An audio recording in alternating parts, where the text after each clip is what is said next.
Hello everyone, Tyler.pabich here today talking water bottles. I'm going to talk about the different things that I do really like about this product. First off, I do really like that it has this handle and they're able to carry it around whatever I need to, so this handle does come in nicely. It does also have this little latch right here that comes up so you can easily pull where the straw would be out so you can take a drink.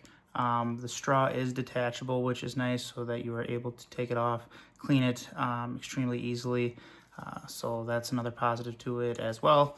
And then you have this little rubber part on the bottom so that it's not going to move around. And again, you can take this off if need be to clean it or whatever it is that you need to do.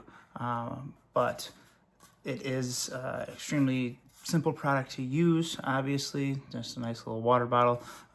But I would say the only thing I wish I got maybe was a bigger size, but this is the 24-ounce one.